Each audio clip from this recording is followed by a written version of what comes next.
Kaufman is alive. I look at comic books new and old. Today I'm looking at an old comic book, Savage Dragon, issue number 4 from the ongoing series. This is a $1.95 comic when it originally came out in September of 1993.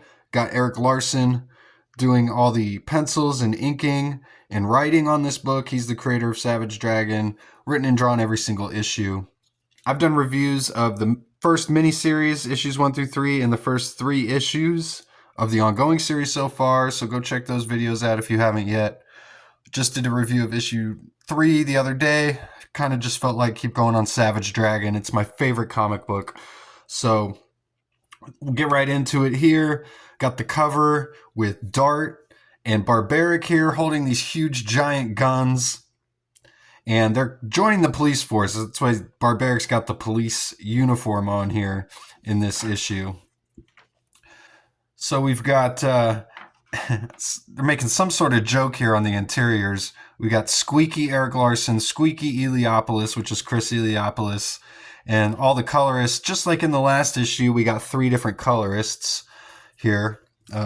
Steve Oliff, Ruben Rude, and Cole. I'm not sure who Squeaky Cole is. And then we got Squeaky Wong as the editor as well. And all these other squeaky people for the color separators. So I don't get the joke. But we've got Dragon here in what I like to call his Die Hard era. He's got the giant gun here, the wife beater on, looking like a gigantic green Bruce Willis here. And I did want to mention, you know, Erik Larsen's style is just so dynamic. He's got so many different characters. Every character's got different looking face. And it's certainly a style I feel like Larsen probably picked up from Mike Mignola from Hellboy, who did a very similar thing with Hellboy originally with the giant upper body and the small legs. But that's just the most striking thing about Dragon. That's the thing that stands out most about Dragon. It kind of gets overlooked after a while, after you've read Dragon and read superhero comics. But at the time, this was really a unique thing, having just this guy whose proportions are just completely exaggerated. And the fin as well is obviously classic and just really makes the character. That face there totally looks like a Mike Mignola face, and with the shading too, this whole panel does. And at the end of the last issue, the police found someone in a basement, so we discover who it is here, and it's Horridus is this character's name. And she's this young mutant who's been trapped in the basement by her family who blew their own brains out.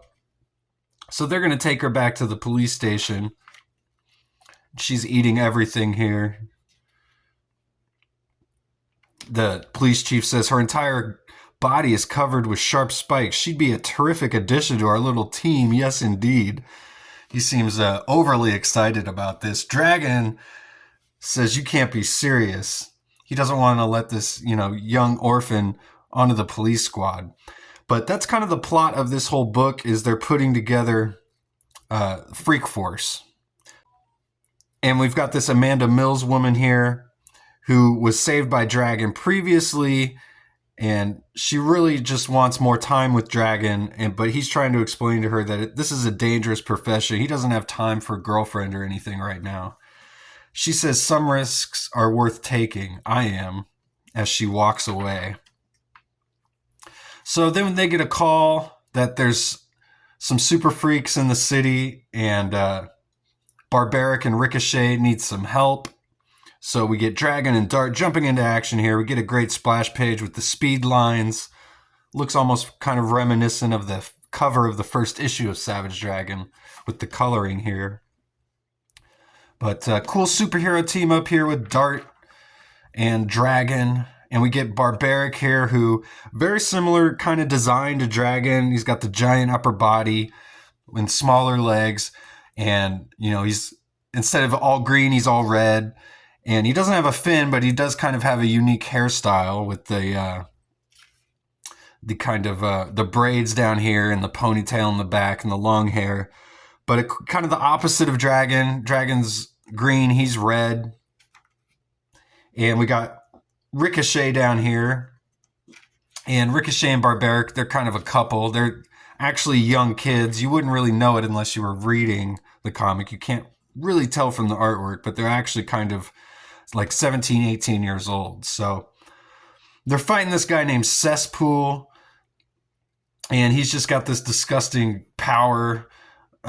He's like a giant zit, and he just like sprays pus everywhere all over people. It's really disgusting. Larsen's really in his bag here with the villain creation in Savage Dragon. I feel like he held back when he was with Spider-Man. He doesn't want to give up all his original creations to Marvel. We did get Cardiac, who was one Spider-Man villain.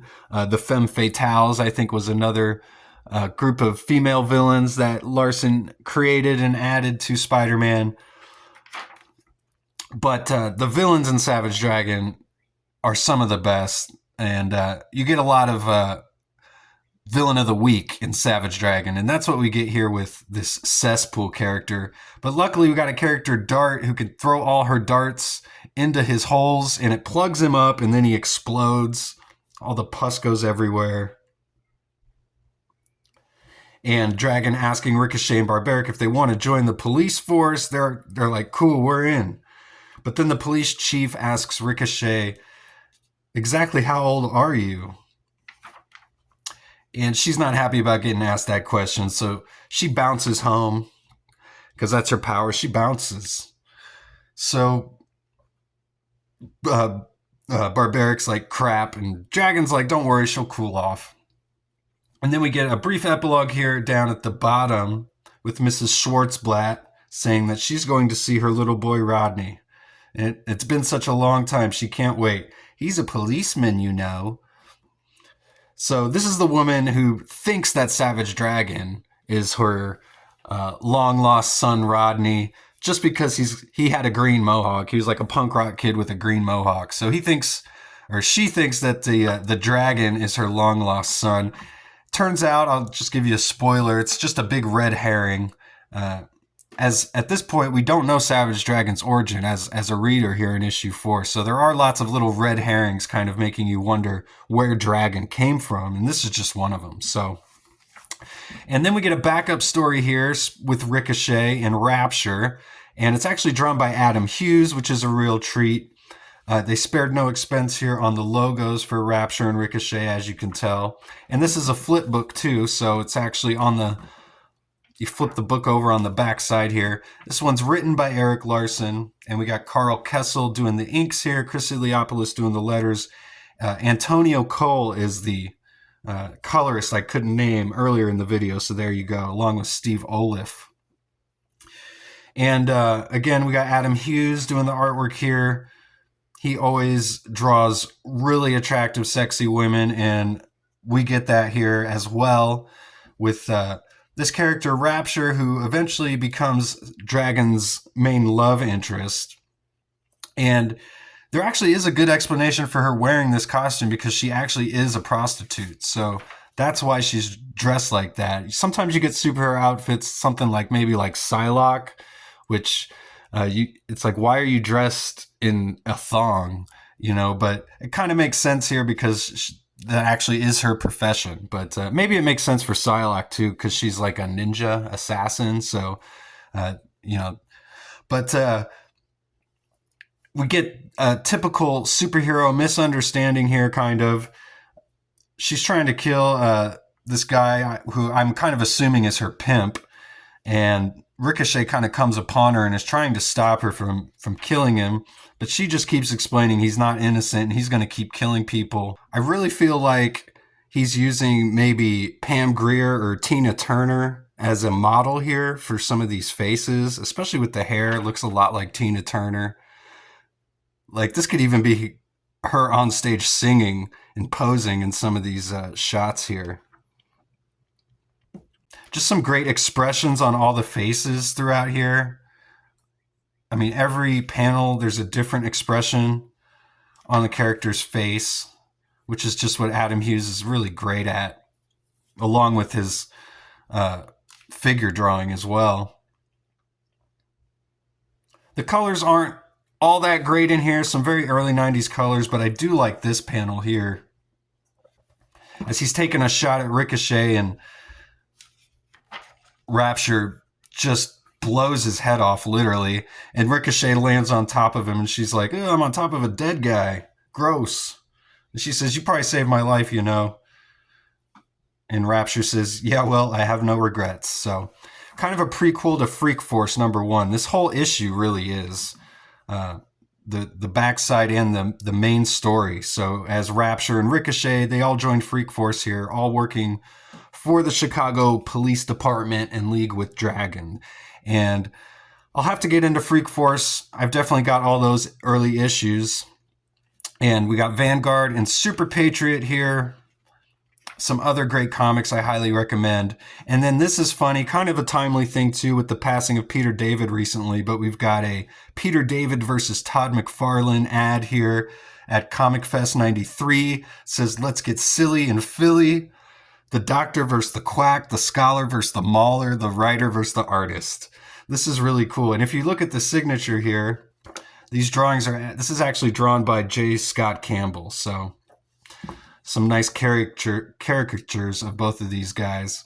But it says, finally, the truth will come out on this panel to end all panels. 3 judges will oversee all the action. John Danovich from Hero Illustrated, Maggie Thompson from the CBG, and William Christensen from Wizard. Peter David has accepted Todd McFarlane's challenge to meet face-to-face and go one-on-one, no holds barred. So pretty awesome stuff here. Really fun issue. I love the backup stories in Dragon and how we always get these kind of guest artists. We had Terry Austin in the last issue. We get Adam Hughes in this one. So real fun stuff. I highly, highly, highly recommend these early Savage Dragon issues. So go check this one out. You could definitely find it in a dollar bin somewhere. And I'll see you guys on the next one.